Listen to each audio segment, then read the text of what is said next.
Good afternoon to everyone, and thanks for accepting our invitation. FLC CGIL since a lot give to international and European actions strong attention. We are sure that a close collaboration with ETUCE and Education International, as well as close relationship with other education trade unions, will help and fortify our national activities. Forecasting problems and topics, discovering different solutions, working and preparing together for big issues as environmental sustainability or digital or artificial intelligence. As usual, we are busy in this Teachers' Week, and as CGIL tomorrow, we will be in Rome for a big, very big, we hope, demonstration to defend workers' and citizens' right to a better life. Today, together with our friends, our colleagues, our comrades, we will put together national real problems and trade union solutions and fights. What we want? We want quality and public education for everyone. We want higher salary and respect. We want democracy. It's a strange world, a world where political parties, both left and right wings, act against society rights to education. Then, trade unions' duty today is putting education at the center of our social and economical development. These are the reasons why we are here. Susan, the floor is yours. Thanks a lot. Okay, so just briefly then. So thank you, first of all, very much for the invitation to speak today. I'm very grateful to FLC CGIL to invite me. And of course, I'm very happy to be part of this international symposium, we can call it. So ETUCE, the European Trade Union Committee for Education, where we consist of 125 education trade unions in Europe and cover more than 11 million teachers and other education employees across Europe. And we're one of the 5 regions of Education International. Education International being the global teacher union.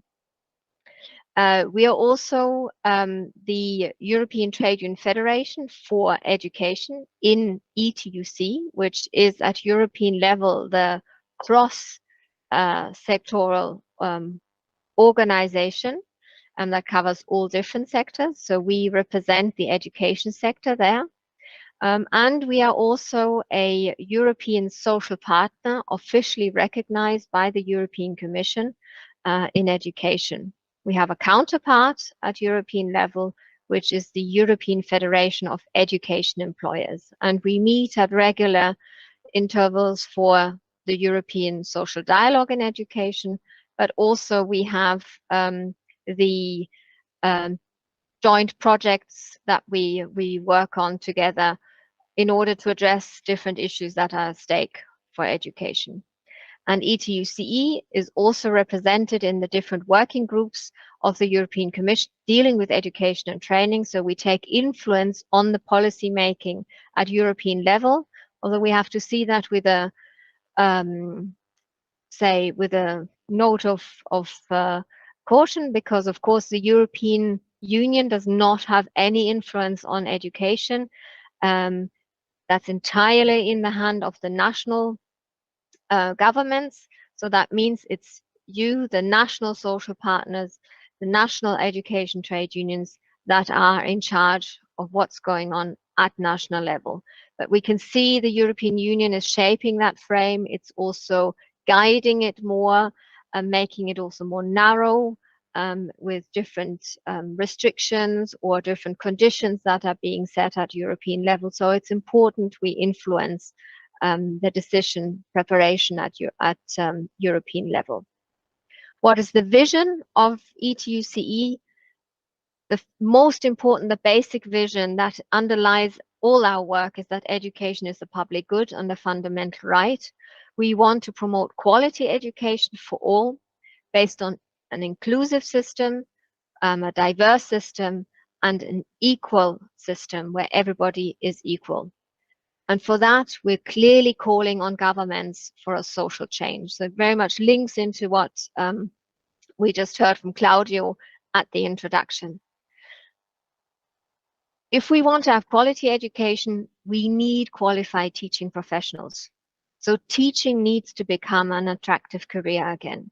And that's precisely what we are working to do now across Europe, also with a very big campaign. And I will be going into that at the end of my presentation. And that's also, of course, this seminar that is set in that frame.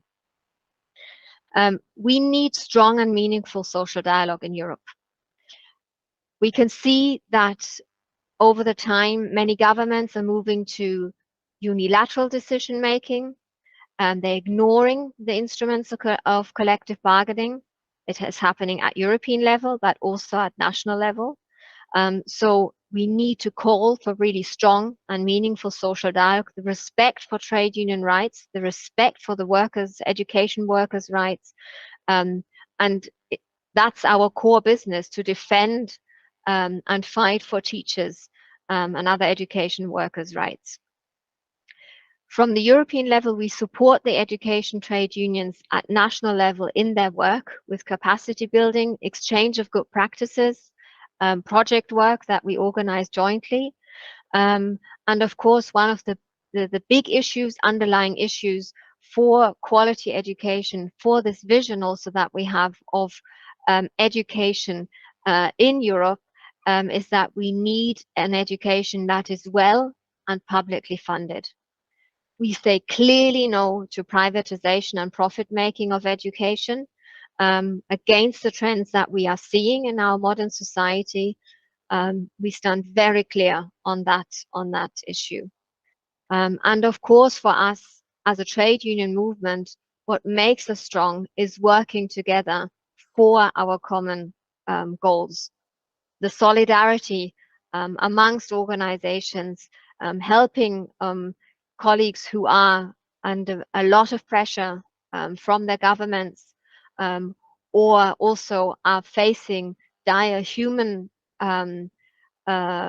situations, like in war, or if we have other catastrophes. But that working together, building that around that solidarity, of standing up for each other and together, that's the solidarity. That's the core essence, really, of the organization. So that goes very clear, very close to our to the mission of ETUCE. I think what stands out is indeed promoting access to quality public education for all. That's the underlining part, with the fight for teachers' rights and their interests, and defending the trade union rights and human rights, in particular also in this time that we're facing, where democracy is being really well disrespected, is very much under threat, as we see in many countries across Europe, a shift also to the right, to the extreme right, to very nationalist movements. It's very important that we, as the trade unions, we stand up for that democracy and for the respect of human rights and trade union rights. So I'll just give this as a background. And of course, as I said, we influence policy at European level in the different bodies, but also with really core work on policy issues, with projects. And of course, one of the important points is about information sharing. We are facing a very difficult context at the moment across Europe. I think this is no news to you. We have indeed a severe issue with a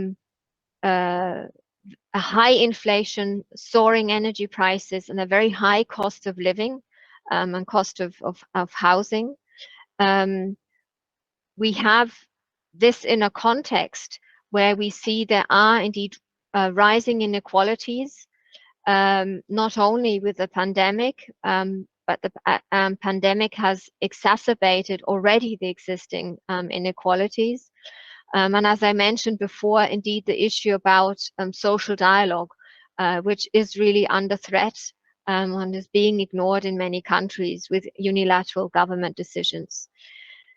Across education, across Europe, what we are faced with in education is in particular unattractive salaries, working conditions that are not enticing for young people to take up this profession, or enticing for people who are experienced to stay in the profession.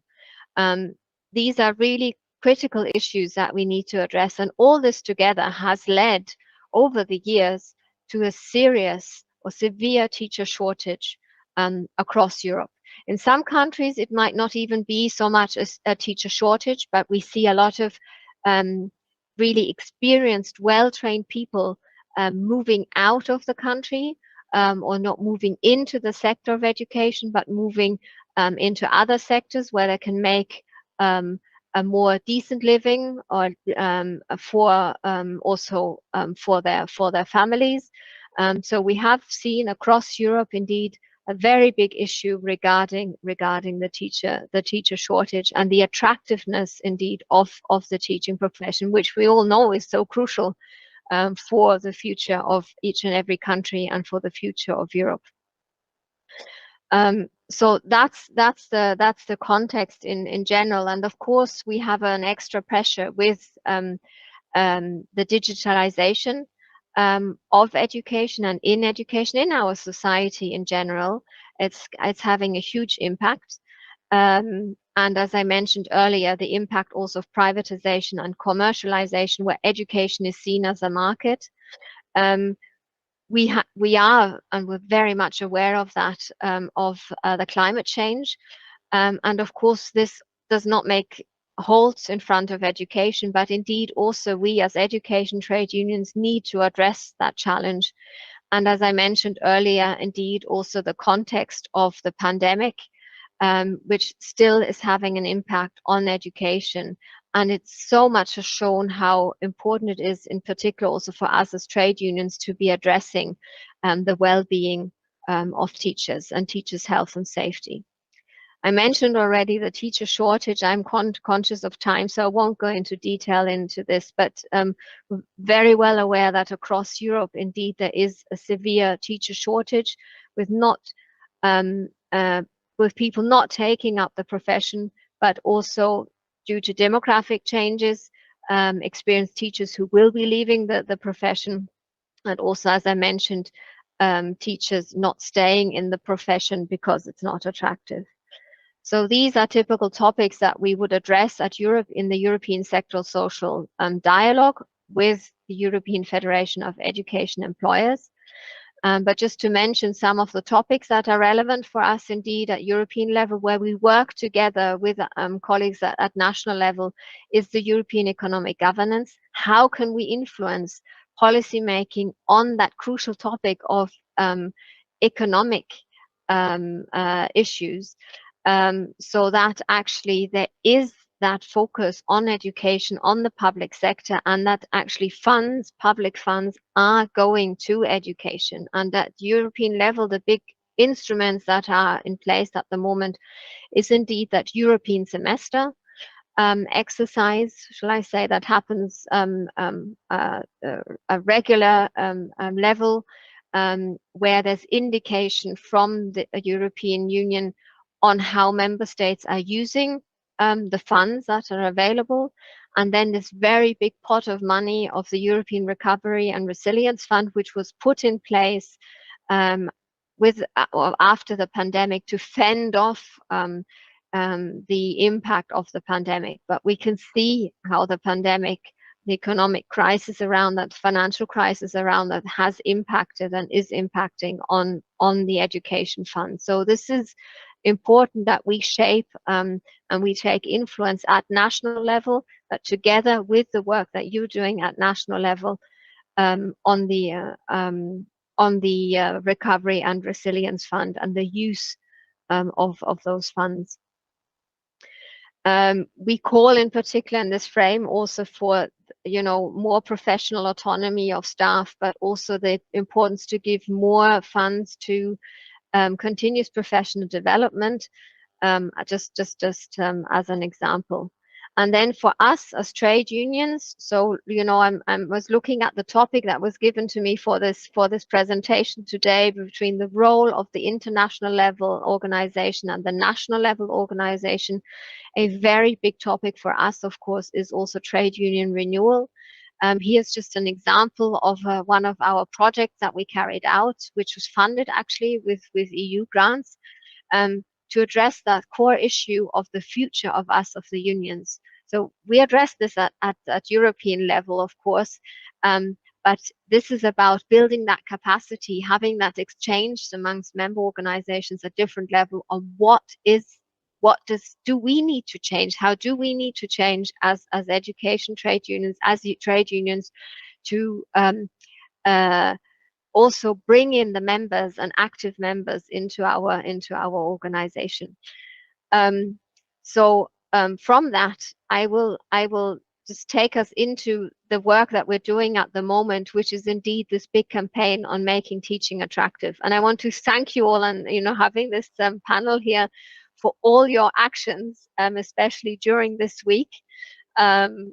It's been really wonderful to see how many actions are going on across Europe to raise really the awareness on this crucial profession, on the work that teachers are doing around, of course, World Teachers' Day yesterday, but this whole week really dedicating it to the teaching profession, and raising awareness broadly in society about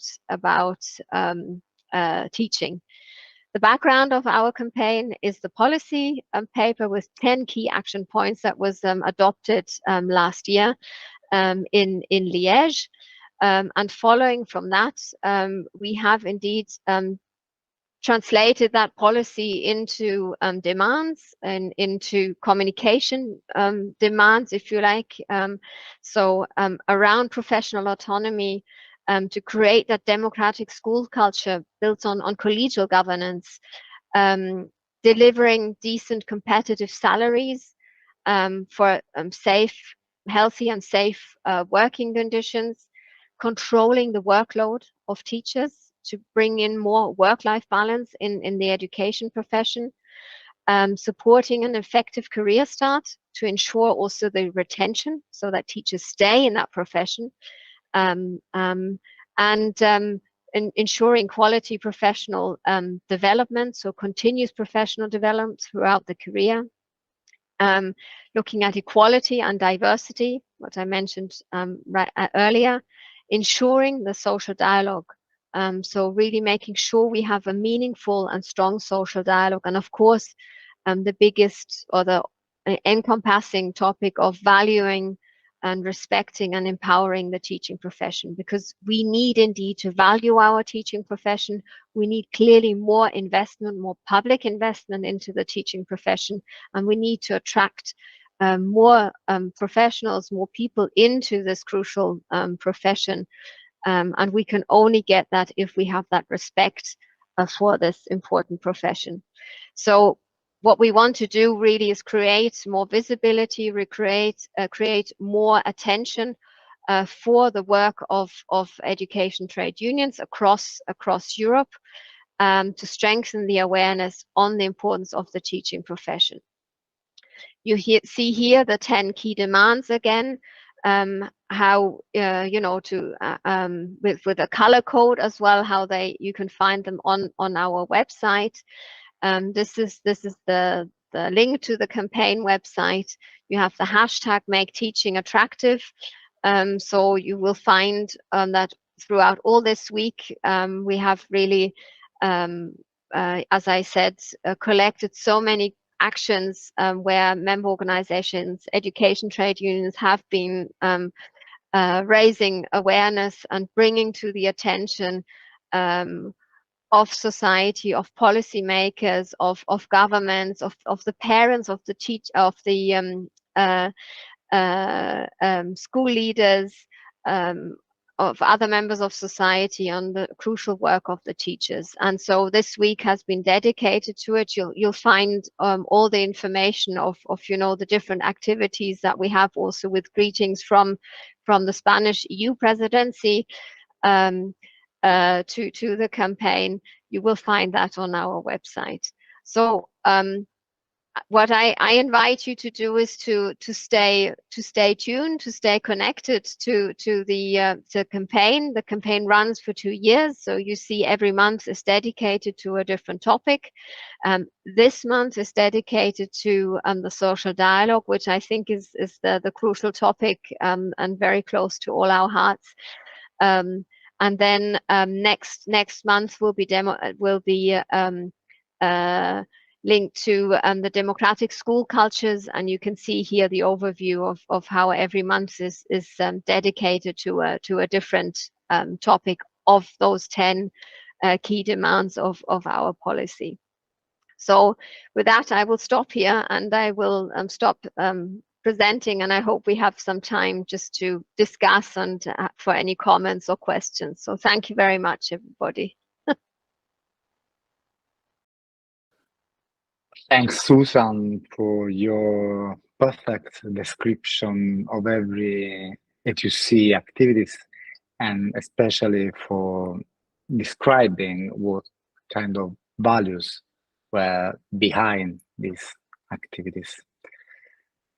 Now I can give the floor to Grazia Maria.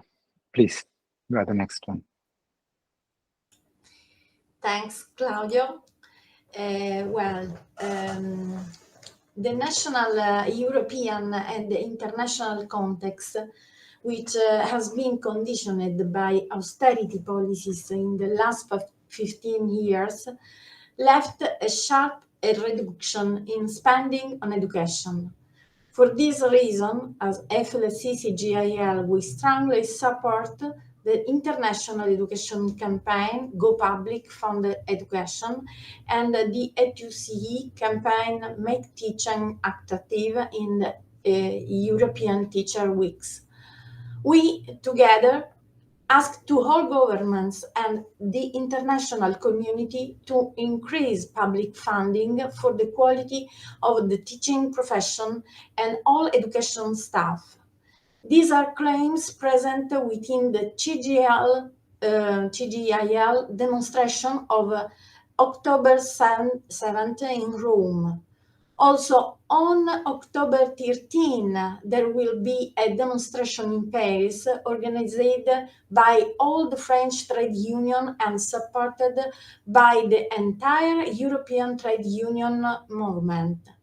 The demonstrations are the part of the attacks on the road for a fair deal for workers, the continental mobilization that CGIL proposed and obtained at the Berlin Congress. From recent data, we know that Italy invested just over 8% of the state budget for school and university, compared to the average 19.9% recorded in European Union, while until 2000 we in the Italian allocated 10%.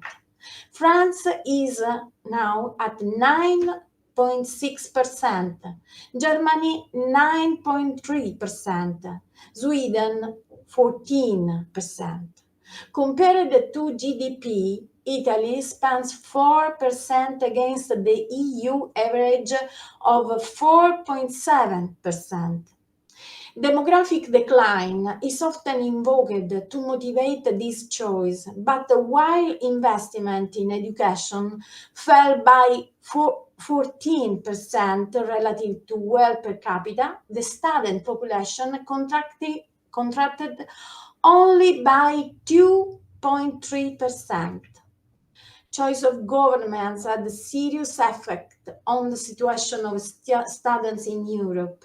In fact, According to a recent Save the Children report, despite Europe being one of the richest region in the world, the number of girls, boys, and families living in poverty and social exclusion is alarmingly increasing.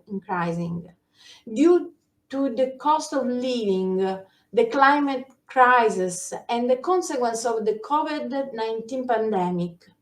In 2021, more than 19 million girls and boys are at poverty risk, or 1 out of 4 boys. In this context, Italy is among the European countries with the highest percentage, growing from 27.1% in 2019 to 29.7% in 2021, in 50th place for severity, just after Romania, Spain, Bulgaria, and Greece, and well above the EU 27 average, 24.4%. We highlight some critical points that emerged for Italy in this European report of Save the Children. Only 13.7% of children access public and affiliated nurseries. Full-time is guaranteed only to 38% of primary school students. Early school leaving concerns 12.7% of adolescents, third in Europe after Romania and Spain. In Italy, the number of needs is 23%, in the highest among the all EU countries, average 13%, 10 points higher than Spain and Poland, and more than double than Germany and France. Access to the school canteen for some, the only daily change of a balanced and protein meal, is reserved for 1 out of 2 children in primary school. Up to 32.4% of migrants live in poverty. We should underline that these data don't take into account the very serious and profound gaps between the north and the south of the country. For example, full-time is present for 18% in the south, compared to 48% in the center, north, and overall between 2008 and 2020, spending on education has decreased by 19% in the south and 11% in the center north, while investment fell by 33% in the south and by 23% in the rest of the country. Finally, we are alarmed by some recent serious episodes of violence and degradation between children to detriment of girls and young women. Recently, the FLC CGIL wrote an open letter to the Italian Minister of Education of the current right-wing government to ask for a school able to carry out its educational function in very region to be effectively inclusive and attractive. First of all, we asked for care for the teaching profession and for all the professionals of the school, and consequently some structural, permanent, solid, and effective intervention. Increase school time, starting for primary school in the poor areas, continuing in secondary school, where the government wants to reduce of 1 year technical and vocational institute, extend compulsory schooling from 3 to at least 18 years of age, restore the number of educational personnel that in 2008 was cut by about 130,000 units, give permanent position to precarious and temporary workers, ensure the quality of teaching for pupils with disabilities by eliminating classroom overcrowding, maintain a national approach of the education system by abandoning any regionalization hypothesis due to the gap between North and South Italy. Allocate a resource for the renewal of the 2022 to 2024 employment contract. The proposal of the FLC CGIL in Italy take up the main themes of the 10 requests made by ETUCE to raise the status and attractiveness of teaching profession and ensure quality public education for all. The FLC CGIL, in addition to improving the condition of workers in education and the research sector, claims in Italy a quality public education for all. Thank you.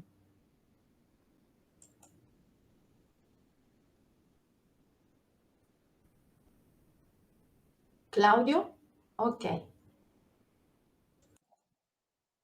Thanks. Grazie, Maria. Now, Cookie, the floor is yours.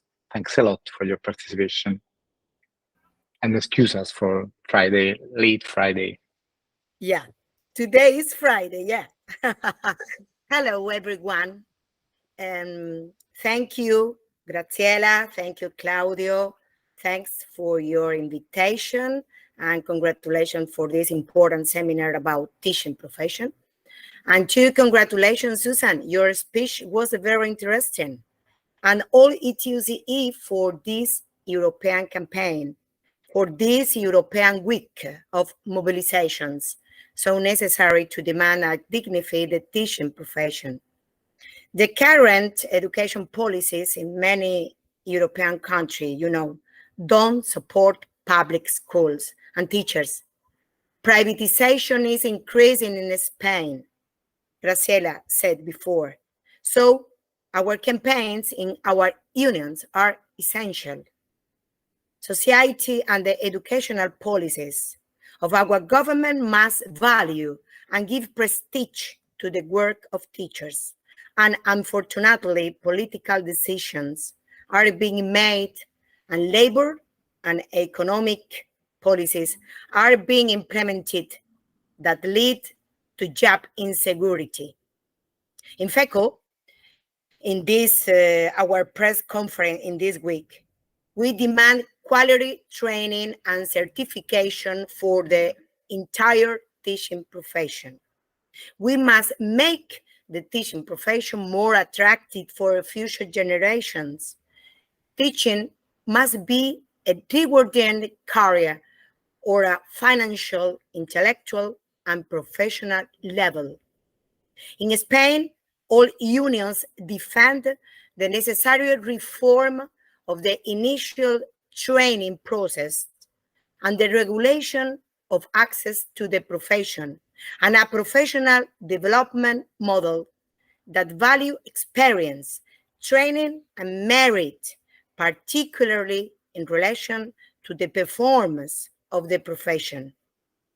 The teaching profession needs to be rejuvenated. The teaching staff in Spanish schools is aging. For every teacher under the age of 30, there are 15 teachers who are not. It's necessary to implement measures that will allow young teachers to enter the school system. This will significantly increase the number of teachers. This is the principal problem in our school. The quality of the system is closely linked to investment in the workforce so that there are enough teachers and to the conditions, support, and recognitions under which teachers do their work.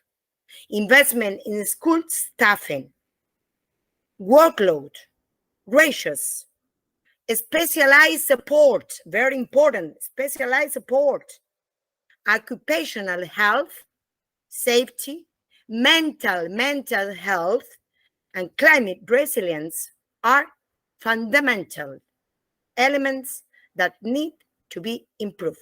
For example, the next Tuesday, 10th of October, you know, is International Day about mental health.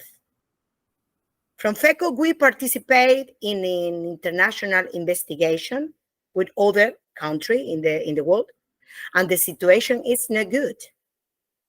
1 or 3 teachers in public school have depressions. The climate is terrible. In conclusion, there must be an increase in investment in public education. At the same time, the teaching profession must be made attractive to young people from a professional, intellectual, and financial point of view. In addition, in order to carry out an activity as complex as teaching, it is necessary to have the support and trust of society, as well as a high degree of autonomy and freedom in the exercise of the profession.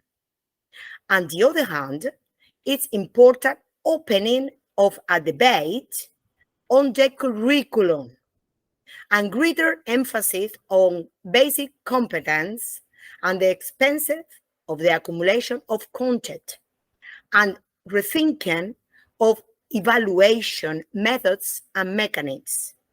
This is the meaning of educational reform that has been implemented in our country.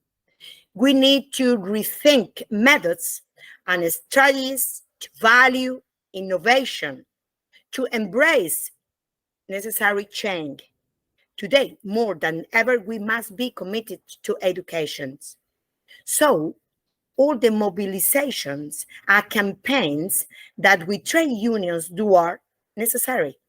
Today, our colleagues in Portugal are on strike. Yesterday, it was in Budapest. Tomorrow, in Italy, our solidarity, from FECO. This week, in Spain, we have done concentrations, protests, in the government delegations in the different Spanish regions and pre-conference denouncing the situation.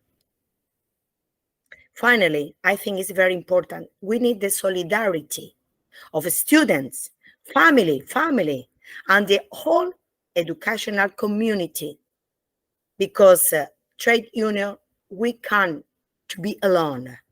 The quality of education and the dignity of the teaching profession is in danger. Susan said before, there is a very important sentence. Together we are strong, and together we can make on the different and national level and in Europe. Thank you very much. Thanks, Cookie. As you can see, I didn't do any remarks for any intervention because we are here to listen to your voices, and this is what we want. Alexandra, thanks for your participation. The floor is yours. Thanks for your invitation. Sono felice di partecipare a questo webinar. It's the only words I learned for today. So in France, yesterday, our minister spoke on the occasion of World Teachers' Day, making announcements that are against teachers. These announcements undermine the profession, the curricula, and the staff, and run counter to the success of all students. Among these announcements, I will mention a few: changes to the curricula, lowering the level of teacher recruitment, dictating methods to be followed by teachers, labeling of textbooks by the ministry. He didn't talk to teachers.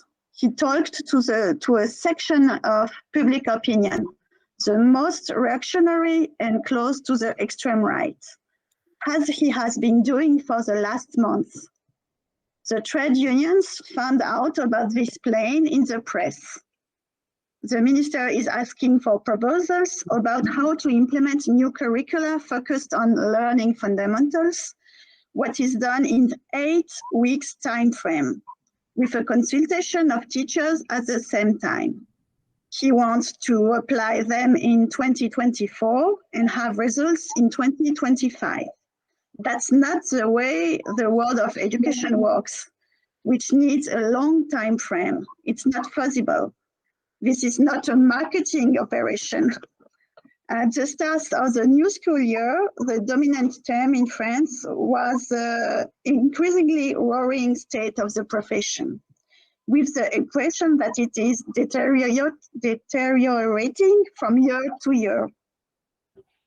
We have adjustments with a phase of openings and closures of classrooms.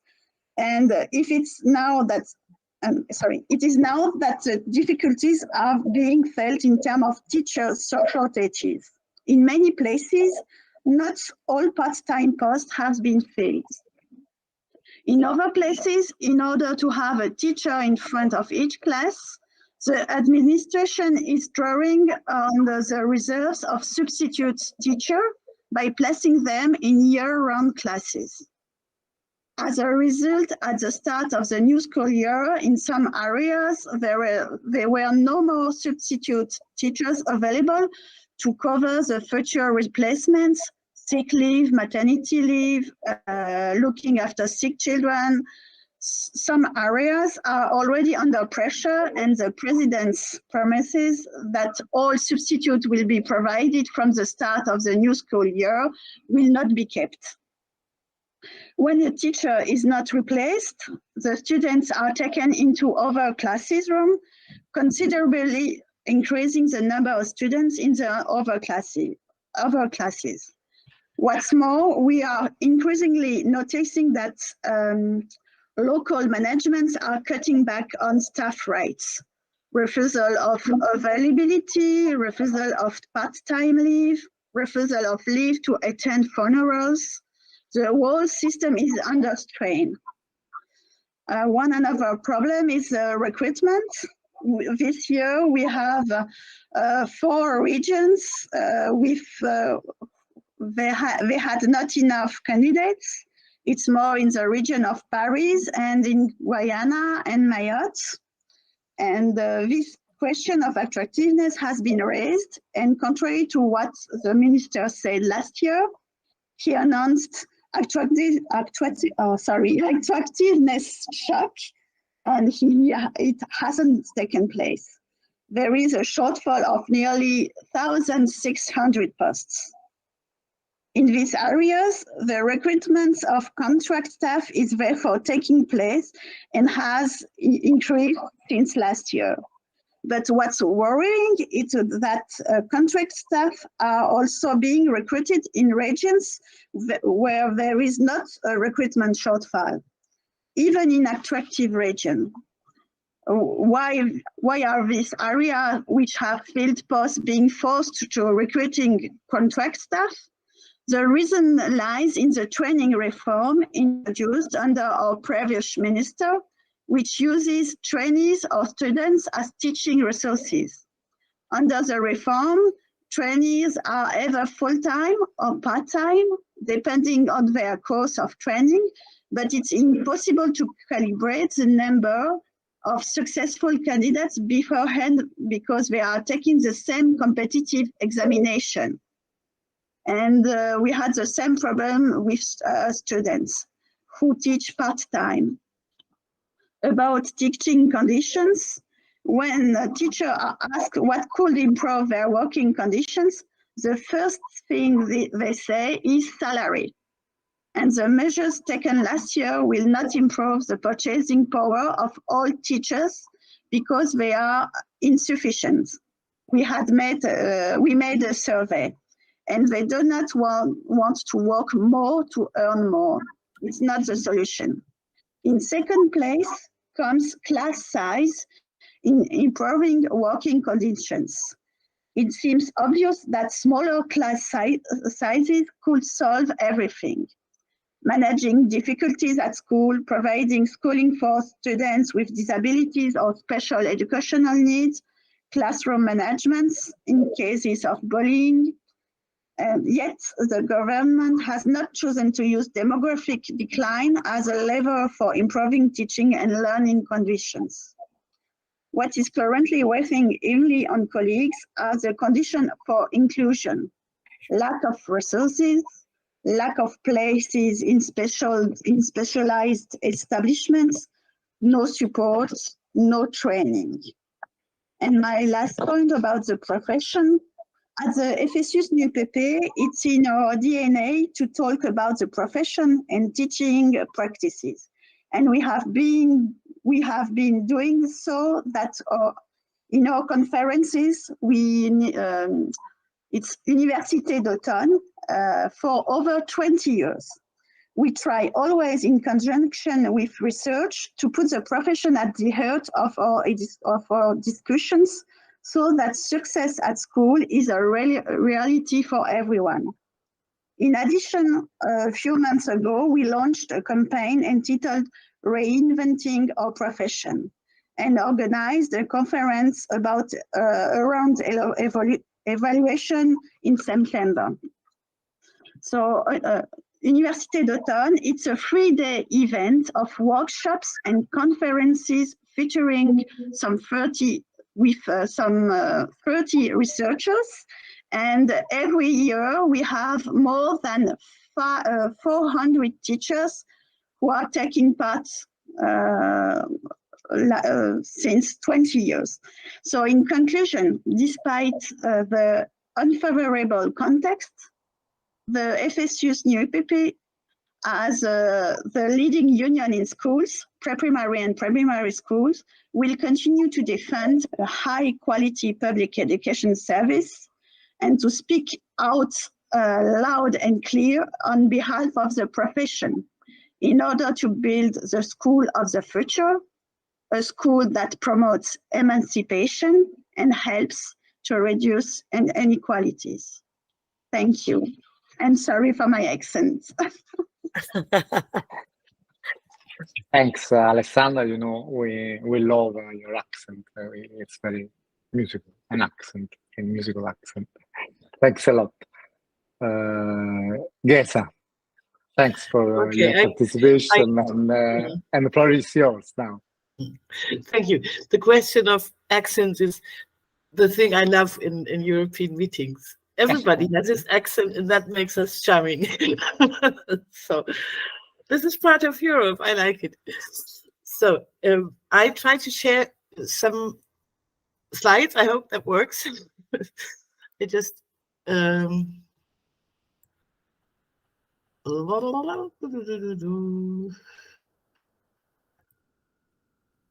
yep, that looks good.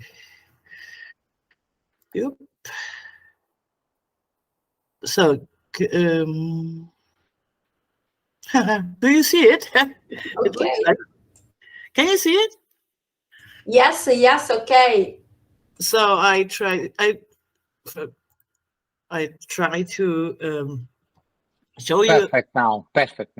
Perfect. Okay, yes. Fine. So now I can't see you anymore, which is a bit a pity, but I didn't actually really know what you expected, so I just gave you some impressions of what in GEW is happening, campaigning, and so on. First, who I think most of you know who GEW is. We're the biggest education union in Germany. We have about 280,000 members in all levels of education. We're a member of ETUCE, and what is important in this context is that education is a question which is completely organized in the 16 federal states in Germany, not on the federal national level. So that's why also our union has 16 autonomous branches in the 16 federal states. And of course, all of these branches are doing their own campaigns in their own states for better education and so on. So I concentrate on the things which are happening at the national level.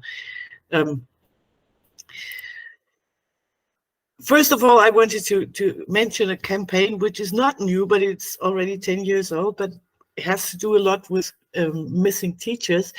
Namely, it's the campaign Jahr 13, which means has the aim to that primary school teachers get the same salaries as secondary school teachers, which 10 years ago has not been the case. And by now, during the 10 years, we managed at least 13 out of the 16 federal states that the primary school teachers, which were missing especially often, now get the same salaries as the secondary teachers, which means 400 to 500 euro each month more salary, which is really a huge success for GEW. That's why I wanted to mention it, because sometimes we also have successes and we should be happy about it and talk about it. What is happening right now is a huge movement together with about 180 civil society organizations from all teachers and pupils and students and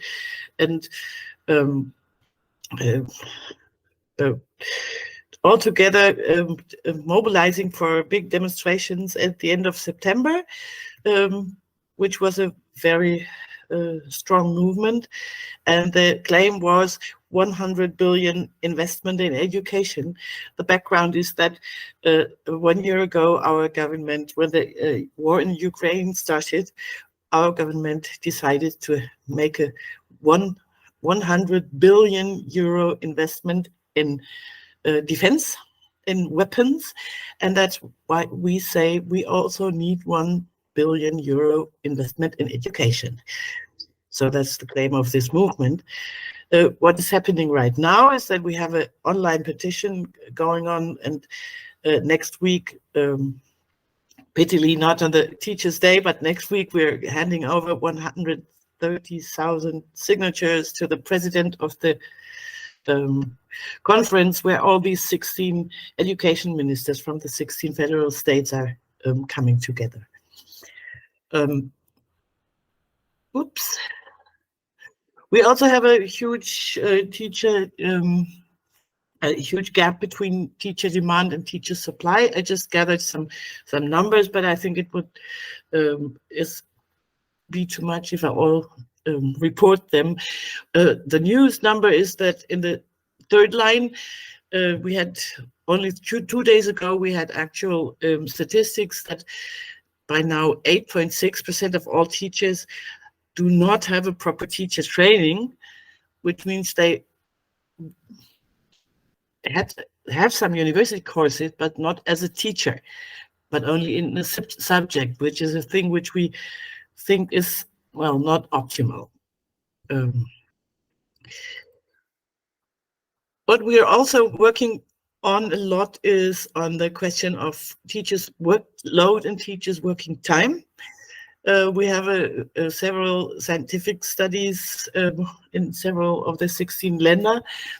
We also had one in 2021 concerning the connects between digitalization, especially in the context with COVID, but not only in this context, and what that means for teacher workload. If you're interested in these things, I put the link on the slide. We also have slides in English on this topic, which is really interesting empirical work. And what follows out of this, this is that we as GEW are now discussing and to make a campaign that the teachers' employers, which is the 16 federal states, should apply the judgment of the European Court of Justice from 2019, which states that member states must require employers to set up an objective, reliable, and accessible system enabling the duration of time worked each day by each worker to be measured.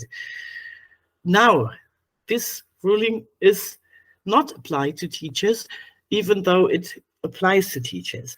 And that's what we want to change. We want to reach that we can prove that teachers on average are working many hours more than they get paid. And this is a fact that we want to end. So the last thing to mention, of course, is that we are we went back up, it's gone. We have had a hearing at the European Court of Human Rights concerning that the situation that civil servants, and most teachers are civil servants in Germany, are not allowed to strike. And we had the public hearing on 1st of March, and now we are waiting for the written pronouncement of the judgment, which would change the situation very much in Germany, because for the first time, then teachers would be able to fight for their workers' rights, and that would be a game changer. So that's, I think, all in a hurry, what I can tell you.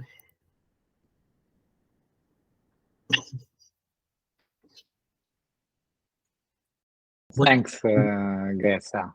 It has been illuminated us. It's very strange from our point of view to understand what a federal nation, how a federal nation works for the trade unions. We can learn a lot, especially about the salary. Thanks a lot, Manuela. Grazie Claudio. Thanks Buon for pomeriggio, your un caro saluti a tutti. Ora in inglese. Firstly, on behalf of FENPROF, I'd like to thank FLC CGIL for the invitation and for the opportunity to share experiences and discuss common problems and the strategy to address them. It's really enriching to participate in such meetings, and I listened to the colleagues before me with great interest. And if you could share the slides afterwards, it would be great. Secondly, I'd like to congratulate ETUCE for running this Europe-wide campaign under the motto, Making Teaching Attractive, and for calling for joint action by European trade unions in this European Week of Teachers.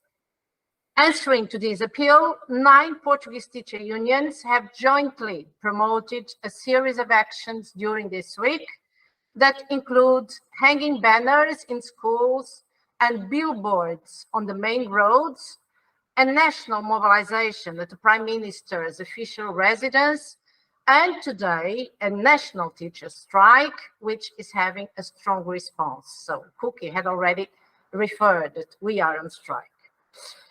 In Portugal, as in many other countries, the teaching profession has become increasingly exhausting and less attractive for several reasons. Long hours, poor pay, excessive workload, precariousness, bureaucracy, accountability pressures, lack of democracy in school management, little social recognition of the importance of teachers' work. For many years, FENPROF has tried to put pressure on the government and to raise public awareness through the need to tackle the causes of the loss of attractiveness of the profession, alerting to the extreme work-related stress affecting many teachers. To reinforce this warning, in 2018, FENPROF commissioned a research by the new University of Lisbon on the living and working conditions of the teaching profession in Portugal.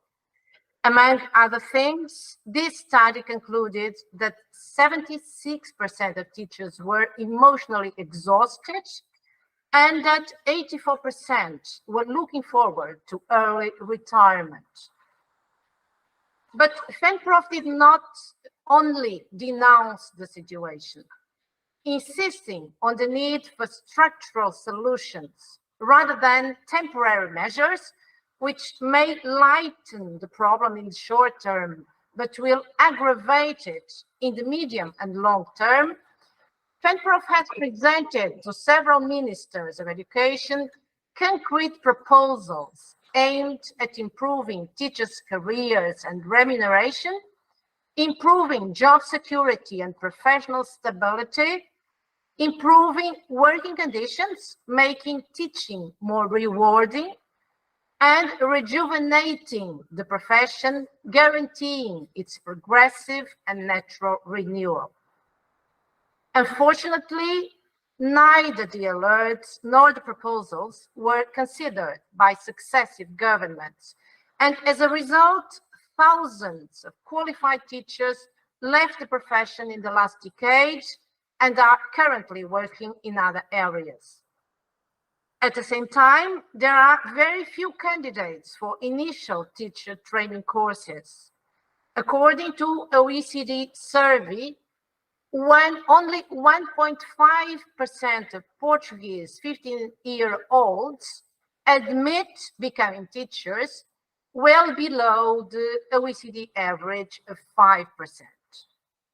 Because of all this, aggravated by a high cost of housing in some regions, Susan made a reference to this high cost of living and high cost of housing, we are experiencing a serious shortage of teachers in Portugal. At the beginning of this school year, this shortage was already affecting about 100,000 students, and the situation will get much worse in the coming years with the retirement of thousands of teachers, as we have a very aging profession, as in Spain. So currently, the future of the teaching profession and its implications on the scientific and pedagogical quality of public education is a major concern for us. In fact, the motto chosen for this year's World Teachers' Day, the teachers we want, or the teachers we need for the education we want, the global imperative to reverse the teacher shortage, is of utmost relevance to our country. As we are approaching the 50th anniversary of the revolution of the 25th April, also known as the Carnations Revolution, which put an end to 48 years of a fascist regime in which quality education was the privilege of a few, for us, this is a time to reaffirm the universal right to quality education as one of the greatest achievements of our democracy, enhancing that this right is only guaranteed with qualified and valued teachers. As Education International has been highlighting, the causes of teacher shortages are well known and the solution is also clear. Increase funding for public education, enhance teacher status and working conditions. Demands which are in line with both the EI campaign, Go Public, Fund Education, and the ETUCE campaign, Making Teaching Attractive. As trade unions and trade unionists, we know that our strength as unions depends on our membership density, but also on teachers' mobilization for collective action, the only way to guarantee that our voice is heard.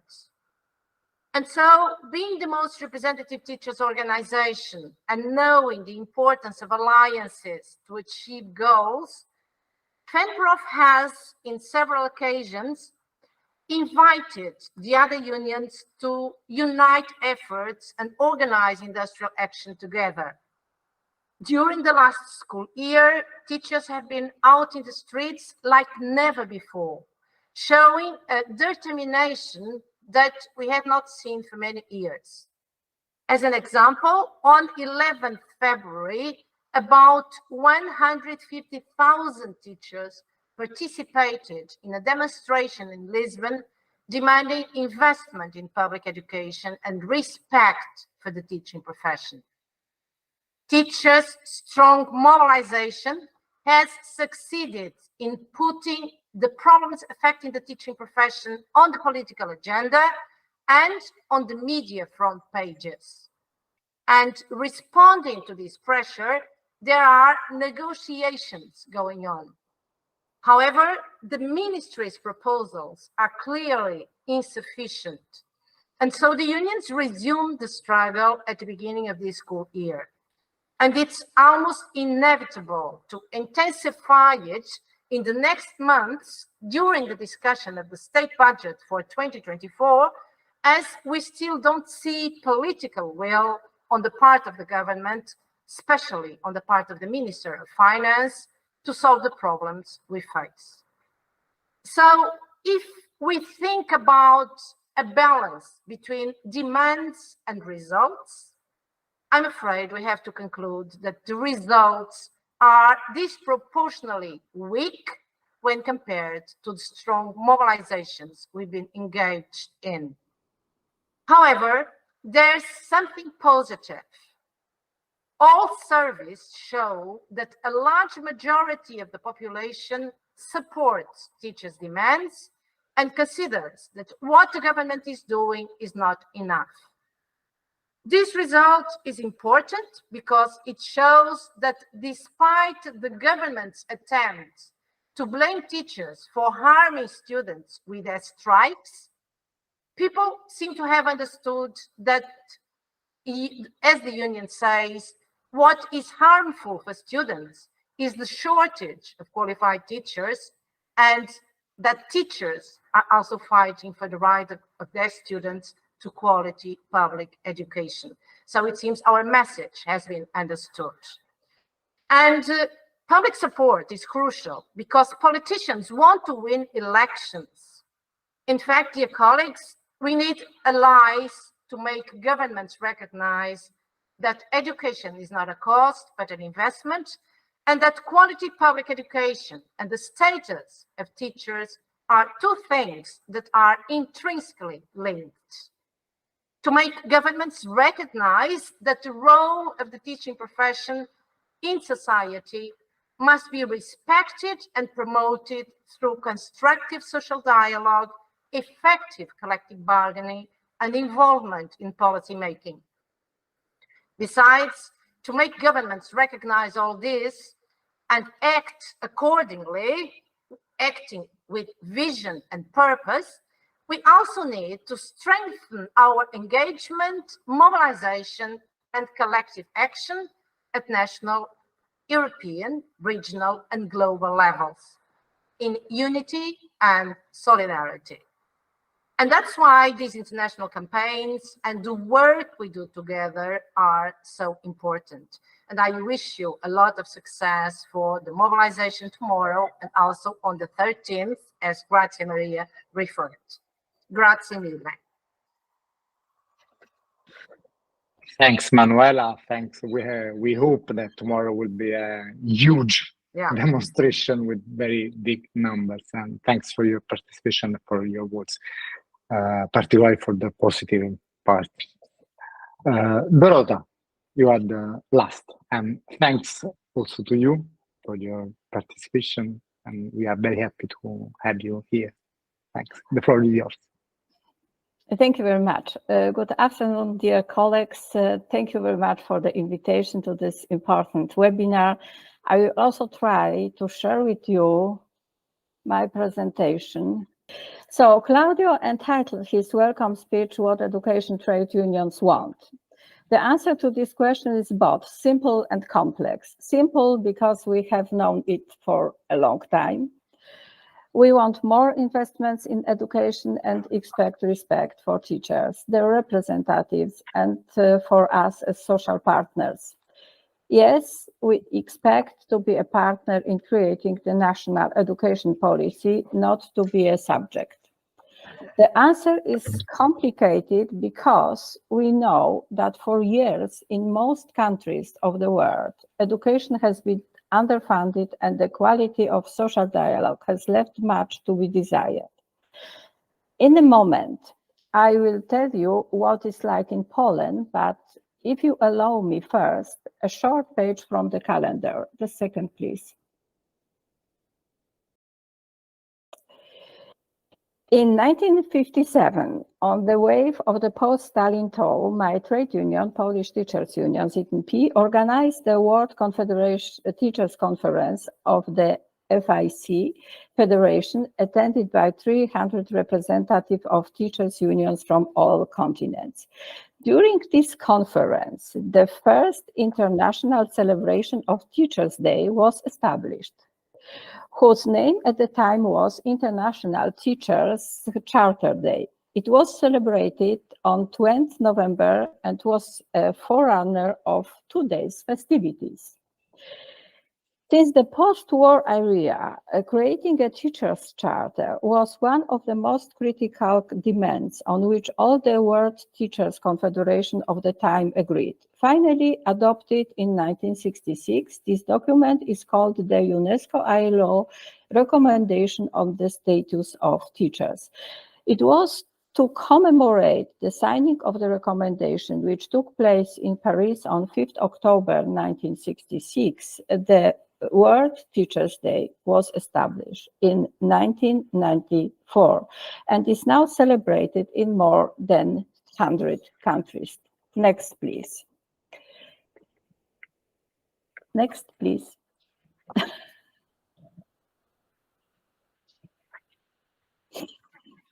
It is to be regretted that many of commitments of the recommendation have not been fully implemented to date.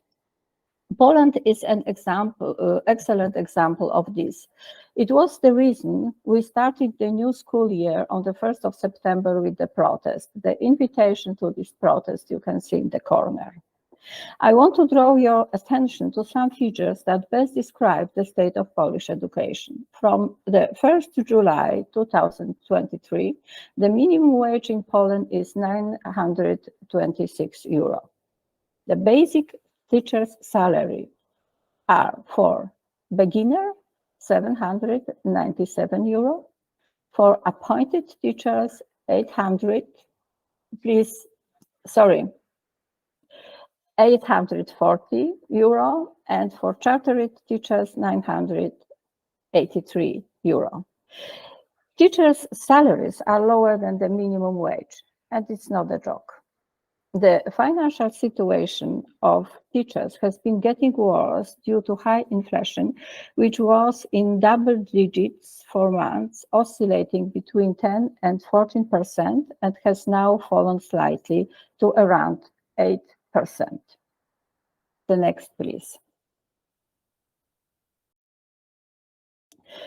This caused that the average age of teachers in Poland is 47. Only 3% there are novice teachers. 2 weeks before the new school year started, there was a nationwide shortage of nearly 21,000 teachers in educational institutions. The most sought after teachers are preschool educators. Around 4,500 teaching posts will become vacant by the end of this year. In half of the case, the termination of contracts is linked to teachers' retirement or due to the exercise of the right to compensation benefits. The next, please. In this dramatic situation, it is easy to give up. We at ZNP have thought about what we can do in this challenging time and what teachers need, and we have focused on the point of supporting effective career start to ensure retention. Firstly, because this is a big problem in Poland, and this figure shows. Also, many researchers stress that the substantive support is significant for beginning teachers. The lack of such support is also often a reason for abandoning work at schools. That's why we focused on developing a mentoring project that ZNP could offer them. Our plan fits perfectly into the ETUCE campaign, Make Teaching Attractive. Let's recall this point: support influential career start to ensure retention. Our goals were to develop mentoring-based support system for novice teacher, mentor profile and procedures for appointing a mentor, organization and planning of the mentoring. We also want to prepare some exemplary tools to help regulate the relationship between the mentor and mentee, like a sample model contract between them. And we did it. Next, please. The role of mentoring is crucial. The advantage of the cooperation between a mentor and mentees is the evident improvement in novice teacher of self-confidence, their ability to function freely within the school, its structures and culture, their commitment and readiness to be active, creative, and cooperative, and to support others. Next, please. Our next steps were development of a pilot program to train mentors for novice teachers, and we plan to recruit as former mentors colleagues from our union. It's very important for us. We also prepared a digital handbook for novice teachers, and this book is also available as a PDF brochure. We are also working on a recommendation for schools, authorities, national governments, and the European level on comprehensive support for novice teachers, especially mentoring. Next, please. We have also prepared a bank, or we can say library of materials for beginning teachers, which includes the following areas: me and my school, me and my mentor, me, the teacher, me and my competencies, me as a part of large whole. The last part is what is social dialogue and why is it essential for me. And there is something new, because the Polish students are not prepared for participating in different associations, especially trade unions. And they don't understand that the social dialogue starts also at the lowest level at school. So we want to try with this part to show them how it functions.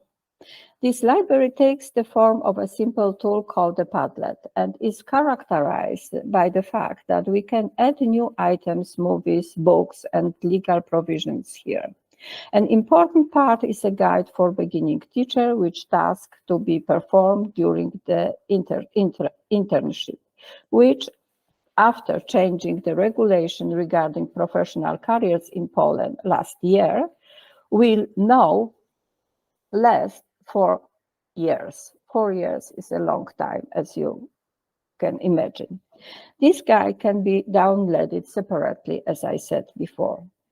We will post this Padlet on our website on October 14 because we in Poland celebrate National Education Day, commonly known as a Teachers' Day, related to the establishing the National Education Commission on 14 October 1773.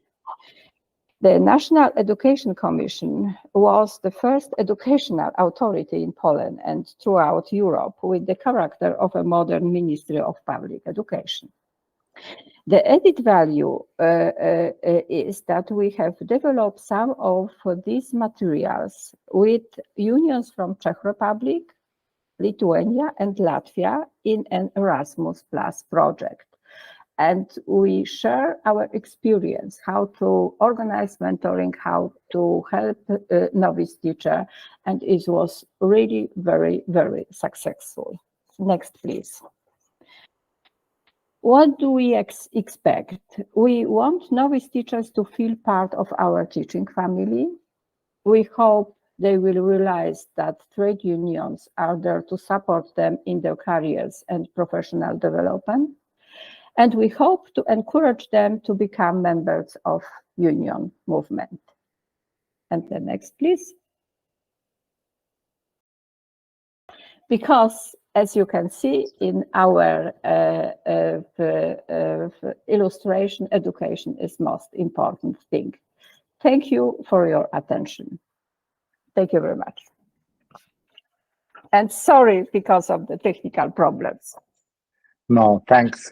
Thanks to you. Thanks for your speech, for the very interesting approach for our problem. Let me thanks everyone for this fruitful, very articulate, very fast, but at the same time very deep discussion. And we hope we could have learned a lot from each other. And now, before I give the floor to Gianna, just two little words for our new General Secretary. She come from Confederation, but her origin were in our category, in the education branch. Then she just came back home. So, and most important for all of us, she's really into international affairs. And so we work together every day, every week for everything we do. So we are very happy about this. Gianna, the floor is yours. Thanks. Thank you. Thank you, Susan, Cookie, Alexandra, Gesa, Manuela, Dorota, and of course, Grazia Maria, and the only man we have in this webinar, Claudio. Thank you very much for joining this webinar, for answer our invitation. It is very important for us. It's a pleasure to meet you, and I think it is important at this time for our organization to renew our commitment to a global mobilization of Education International that has at its watchword the enhancement of schools and all those who work in them, starting with, of course, teachers. The issue that the right of education is under attack. So all over the world, it is for the same reason that I think we all have led us in the recent years to make important battles to defend it.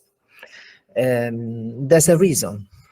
The idea of profit as a measure of economic choices of government has led to the fundamental rights of citizens being pushed aside. The right of education is one of them. And our goal as a trade union is a full accessibility for all to education and training system, to knowledge, to research and science and culture. It is exactly the access or not to access to knowledge can determine the greater polarization, the condition of workers, or ability to emancipate oneself, to resist with some knowledge tools to the productive transformation as digital and green.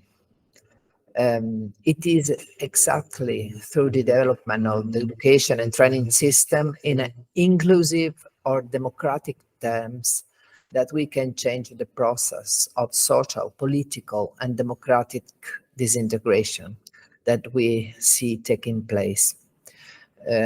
We all are coming out from a pandemic that has exposed deep gaps in access to rights, starting with the fundamental ones, such health and education. And the failure of the capitalistic economic model in the face of this great emergency and the extraordinary extracted by returning to even more extreme pattern of that model, which does not place care, overall well-being, the person, the environment, among the goal of development. An economic model that we think makes neglect or waste as the matrix of economic growth.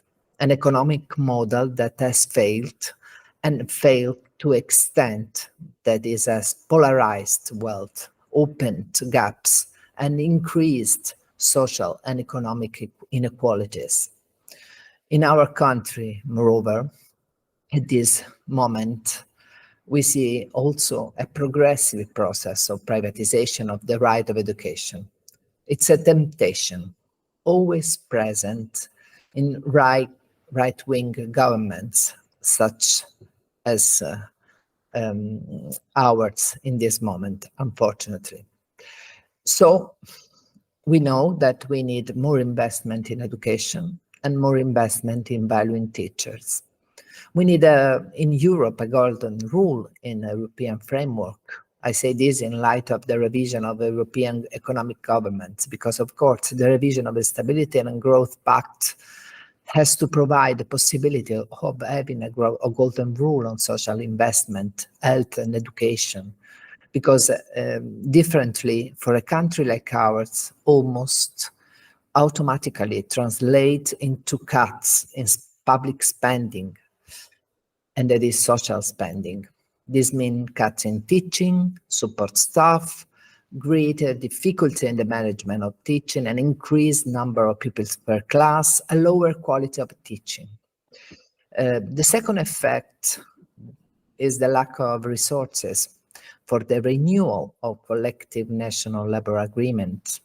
I'm terribly sorry, sometimes I have to not to be visible by my camera, because I was having a sort of debate with our Minister of Education exactly on this topic.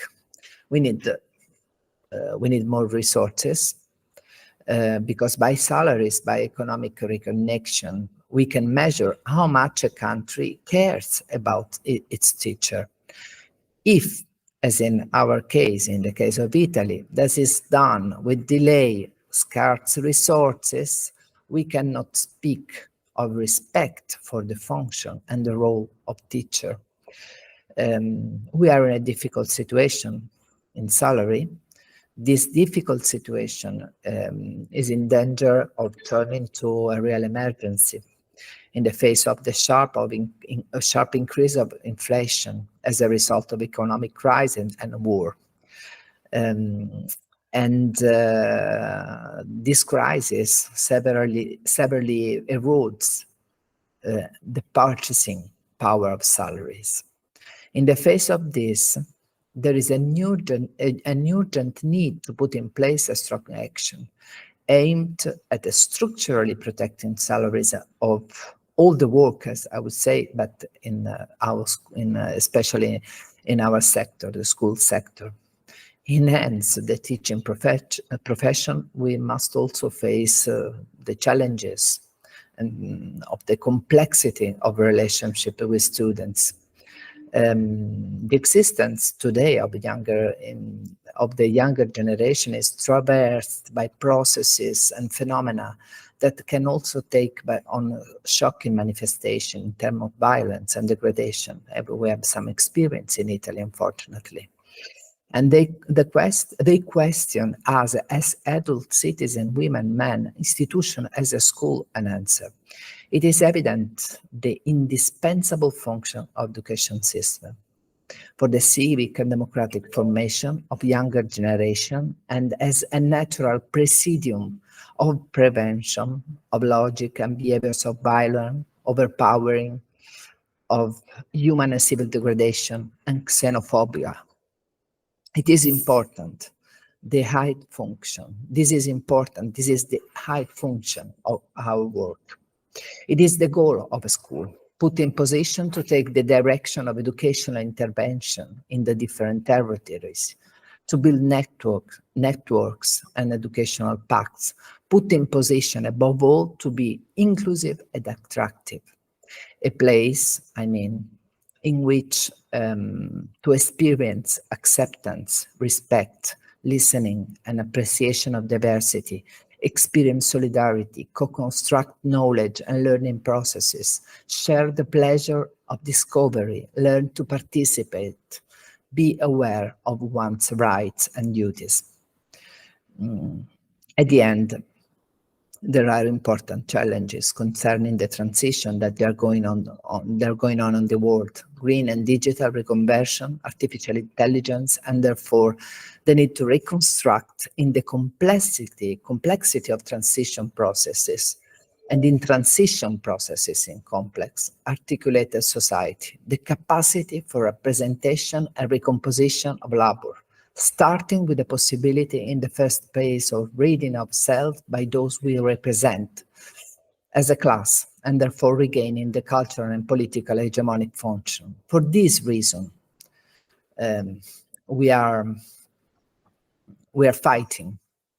And for this reason, tomorrow in Rome, the CGIL, the FLC CGIL, all the categories of our trade unions, and many associations, 100, all together will be in the square, in the street of Rome, for a huge demonstration. And among the 7 points at the base of demonstration, there is one very important: the strengthening of education system.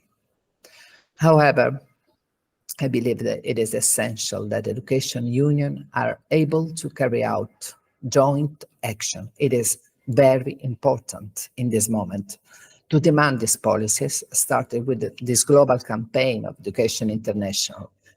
As FLC CGIL considers the international trade union's path to be central because there is an increasing connection on political choices made by national governments in our countries.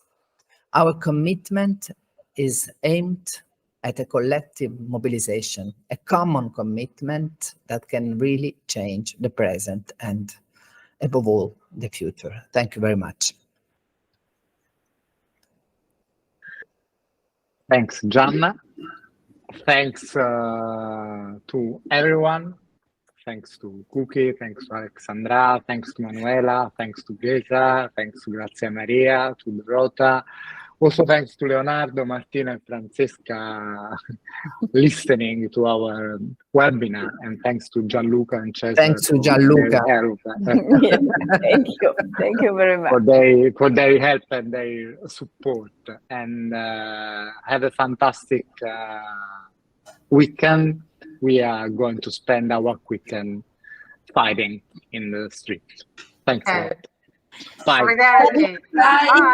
Thank you. Thank you for your presence. Bye. Bye.